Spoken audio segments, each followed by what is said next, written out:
I had forgotten about this. I had forgotten what it was to sit with friends and just talk. Everything for the last 20 years, especially my life in LA, has been business. And this is what this move was about, people. For me, this move wasn't about a career move. If I wanted a career, I was going to stay in LA. I don't know right now, as of March, what is it, February 8th? Right now, I don't know what's going to happen with stand-up. I know that I have that weekend on my birthday at Vinny's. I got the 24th. I got the whole month of March. I'm doing a residency there. But after that, I really don't know. I've been doing comedy now.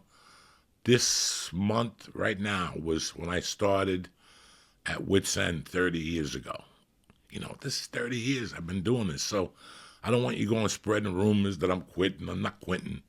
I'm not quitting stand-up. I just don't know how I want to do it. I might just do it as a hobby. I might just stay in New Jersey. I might just stay on the East Coast.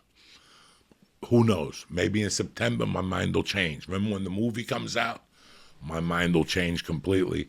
But as of right now, I don't even see me getting on a plane, man.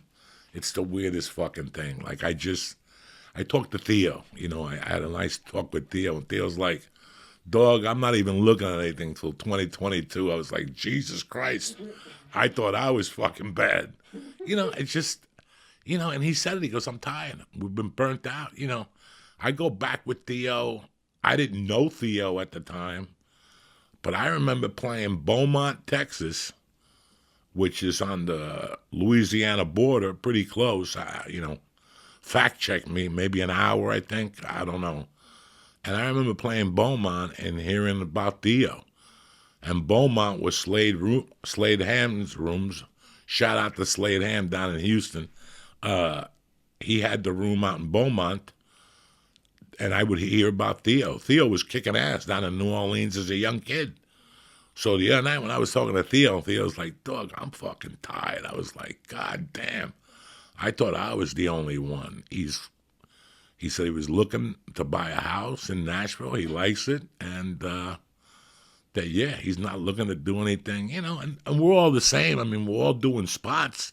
He goes to the Monday night Zanies, right, at Nashville, and they give him a Wednesday a month, and, we're still in it like that. But to be back in the impact of that, of how big that was at the time, I don't think I could do it anymore.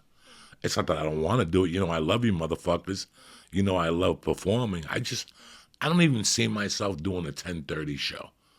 Like, that's how far away my mind is. Like, I was like, what if I got to do 2 shows in one night? I got to work my comedy cardio again. It's been a year. Yeah. It's been February 29th was my last road gig. February 29th. Remember, last year was a fucking leap year. So don't say, Joey, there's no February 29th. There was a fucking leap year.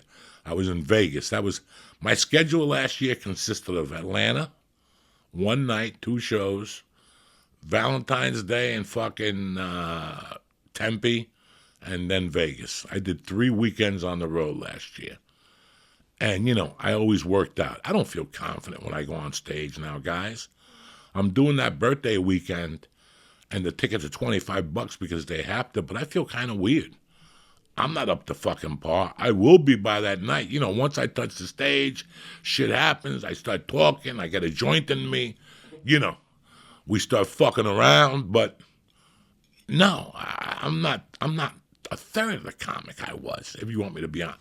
At least I feel that. If you guys feel something different, then, I appreciate it, but I don't feel I'm a third of the comic I was. I'm still clunky, even in my writing. I write every fucking day, and especially the last 3 weeks I have written more. I have thought of more fucking stories. By the way, I called my buddy Mike Roebuck. We had a great talk in Colorado, and we were talking about all those times. And I met Mike in 85, and we're going to do a Zoom in a couple of weeks. He's just trying to get his kid back in school and stuff in Colorado because his wife is a teacher. We got on the phone the other night. Mike Roebuck was one of those kids I told you about. That was my friends in Aspen with Carl and Vince Hall when car punched the guy in the head and a piece of meat flew out of his head and all this shit.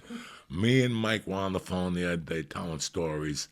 I almost bent over. I almost had to take a pain pill. I was laughing so fucking hard. Just about things that we were doing up in Colorado as kids and shit like that. But to get back to the original conversation, I don't even know how I got on Mike Roebuck. To get back on the original conversation, that's been the first time. I've been with 4 friends. I mean, Joe Rayo, I've known Joe Rayo. His father turned me on to marble bread.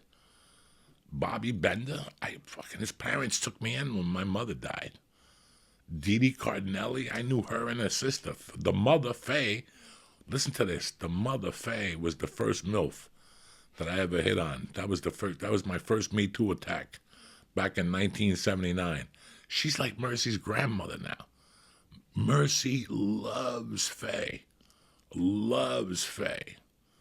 Every time I go over there, I feel so bad because I tried to make a move on Faye when I was 15. When I was 16, I tried to make a move on Faye. And she still remembers, and we still talk about it. We still giggle about it.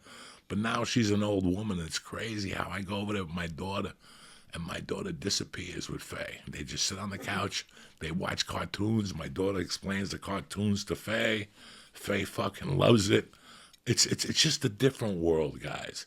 So my wife asked me, what'd you guys talk about? What'd you do? I said, we just drank water. We smoked a half a number, shit like that. But I go, Terry, it was just the point of being with 3 people that I grew up with. You guys know I could have moved to Austin. I could have just called Joe in 1 minute. And I miss Joe. I miss Joe with all my heart. I miss Red Band. You know how much I love those guys. But I wanted to be home. I had done my time. I had done everything I had to do in L.A. And right now, I mean, if there's nights I sit here going, yeah, I'm going to do comedy. I don't know what extent I'm going to do it to or whatever. I was telling them yesterday at the table. And I said it. I said, I'd rather walk out on my feet than crawling on my knees.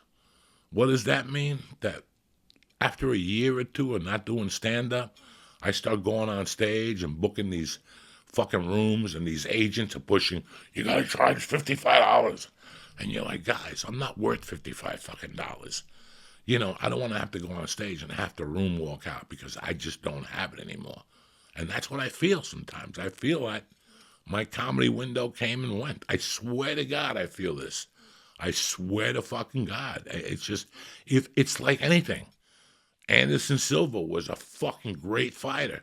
One day he broke his leg and he can't stop fucking losing.